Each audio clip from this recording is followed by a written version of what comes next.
Hey everybody, so what we have here today is an old airboat. It's been sitting here for about 10 years, maybe more. Let's see if we can get it going. It has what I believe to be a GM 454 engine, although I'm not entirely sure. The propeller is mounted directly to the flywheel, which I think is kind of unusual for car motor airboats. Usually they have a reduction gear in between, but you know, I'm not an expert on these, I don't really know. Show you the numbers on the engine here. You know, I'd love to hear from an expert what it really is.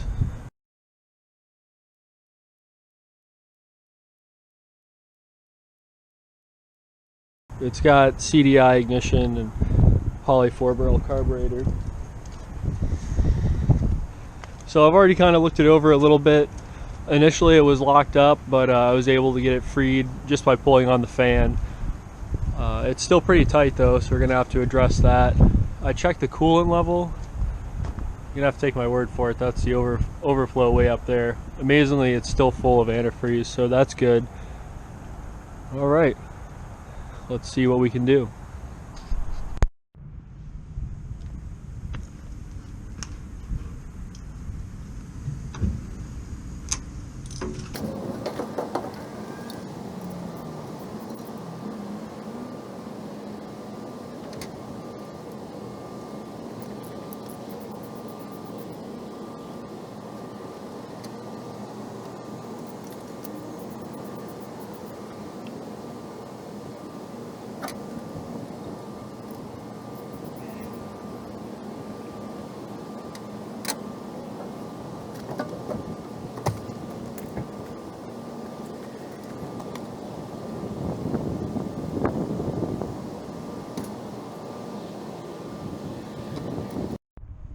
Alright guys, so the spark plugs all look pretty good. Unfortunately coming out, I broke 2 of them. See that here. Still look alright though. Good news is, I have the whole graveyard here. So let's go find us some replacements. Alright, so this one here looks like a pretty good candidate. I don't think it'll mind at all if we just steal some plugs out of it. Let's get to it.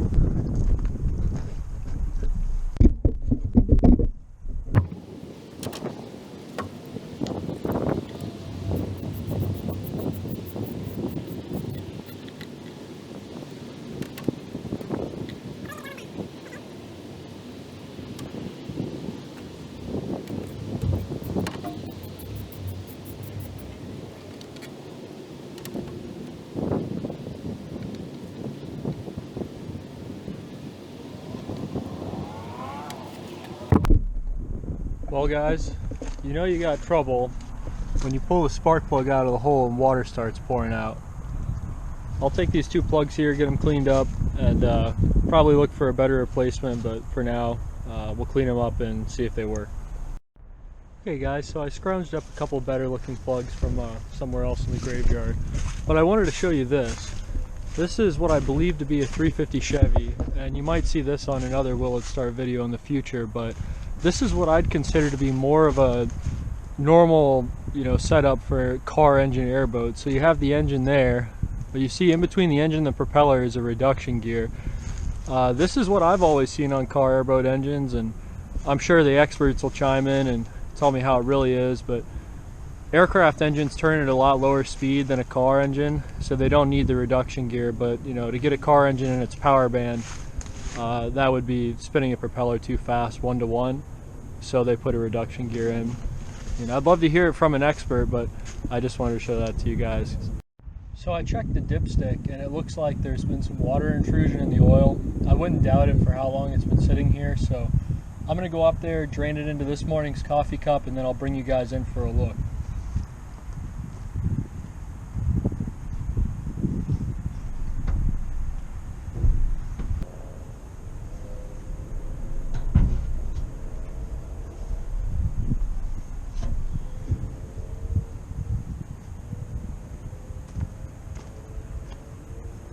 So yeah, really not too bad. You can kind of just see about the first inch or so, maybe ½ inch, has got some water in it, but that's really not too bad given it, you know, sat out here for 10 years in the weather.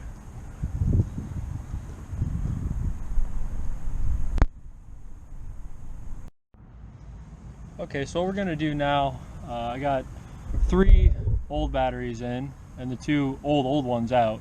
So hopefully it'll crank, we'll see. I still got the plugs out, so we're just gonna spin it over a few times, hopefully let that oil loosen up the cylinders, and then we'll go from there.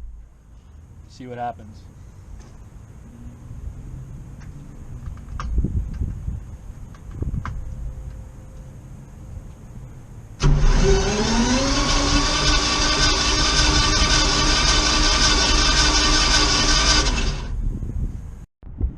So this is what we're working with on the carburetor. It was a good fight just to get that top stud out.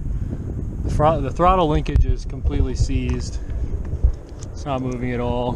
That could be down, you know, with either the pedal or the cable. But looking in this carburetor here, it's not good. So the carburetor's off. Just finished pulling it. And it's in pretty sad shape. You guys can look down in there. Definitely had some water intrusion at one point. It's pretty sad shape. So we'll have to get in there and clean that all out. You know, I think we'll probably have some intake valve issues, maybe some issues with compression. I don't think it'll be too bad. I don't know if that really made it into the cylinders. None of the plugs really looked like they were screwed up, but who knows. Here's the carburetor. Obviously, you'd imagine it's also in pretty sad shape. I don't really know what we'll make out of this. Like I said before, I'm not a gas engine guy. I don't really know a lot about these. I'll tell you, it's got 2 accelerator pumps. Both seem to be bad.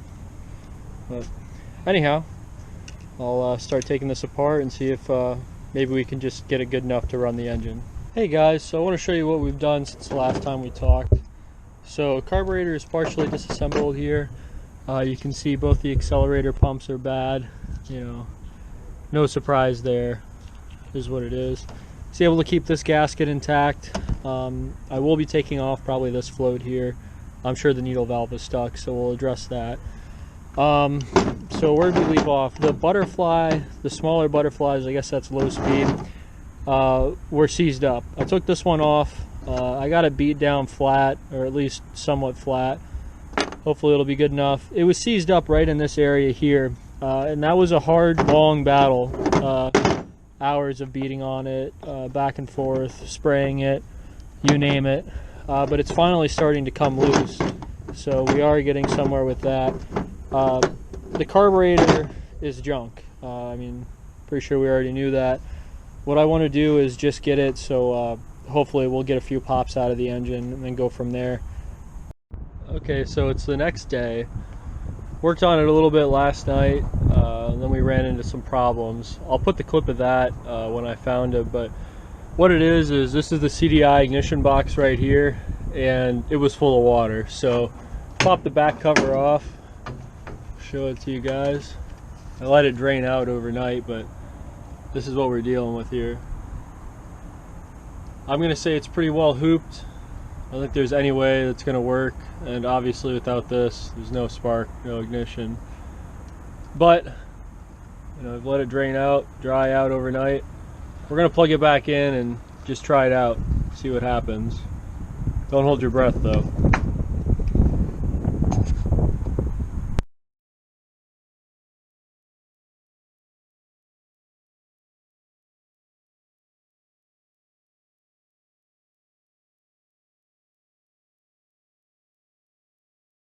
How's it going, everyone? We're back. We have a new distributor. So this is the original one here, and this one is out of a 350 engine of pretty much the same vintage, and I just wanted to show everyone what the issue is. So you can see the original distributor here is missing something, and that is this HEI module here. It's run off of the magnetic pickup, and it just sends that signal right back to the coil through that harness there. On the original distributor, it doesn't have that because the mag pickup right there runs to the MSD box, which was that box full of water, and that's what tells the coil when to fire. So all we would really have to do is just take this module and put it in here, and this distributor would be fine. They're identical otherwise, but what we're going to do today is we're just going to take this 350 distributor and throw it in the boat. Maybe down the line I'll go get a new module. They're only about $15 available locally, and you know, we'll put this distributor back on. But for today, just to get it running, I'm going to take this one and throw it in there.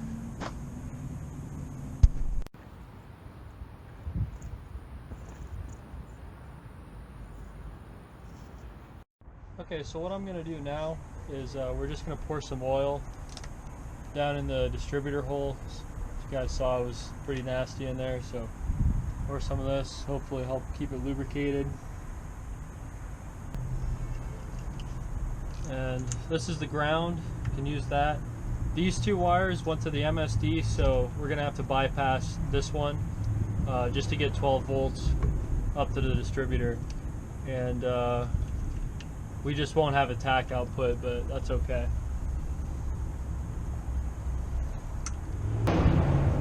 So the firing order on a 350 and a 454 are the same, and you can just look that up online. But what I did was I marked the wires on the old cap here, so we'll just go ahead and match them up to the new cap distributor. All right. Okay, I'll get 12 volts up here and I'll bring you guys back. Okay, so I got power going to the ignition. We're just going to try it with starting fluid really quick. I got really weak batteries, so let's see what happens.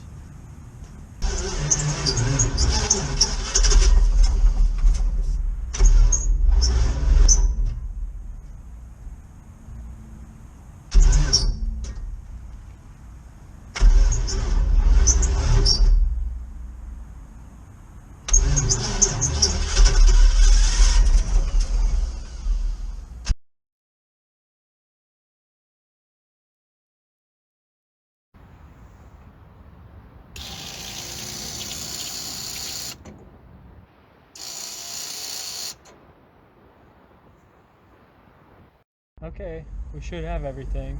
Distributor, carburetor, gas, primed up, batteries, and a little bit of starting fluid. Let's see what happens.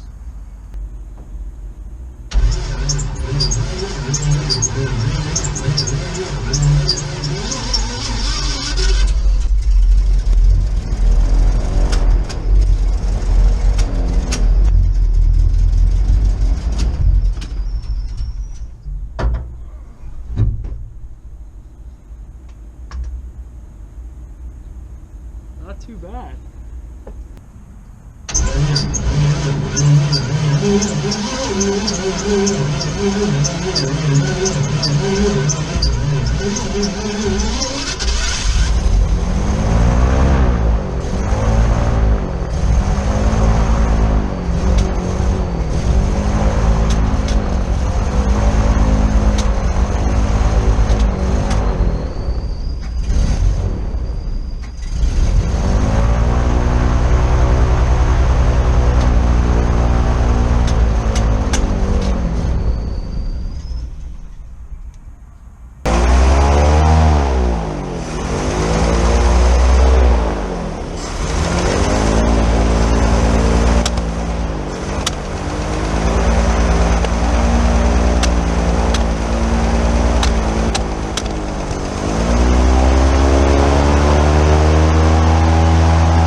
Well, if you're still watching, then it's just the two of us now. So I want to say thanks for staying this long. This was a real learning experience for me. You know, I'm used to working on massive ship engines and not, you know, I guess big gas ones like this. But it was a really good opportunity for me to learn more about carburetors, distributors, airboats, and all that. So thanks so much for staying with me, and see you on the next one. Bye.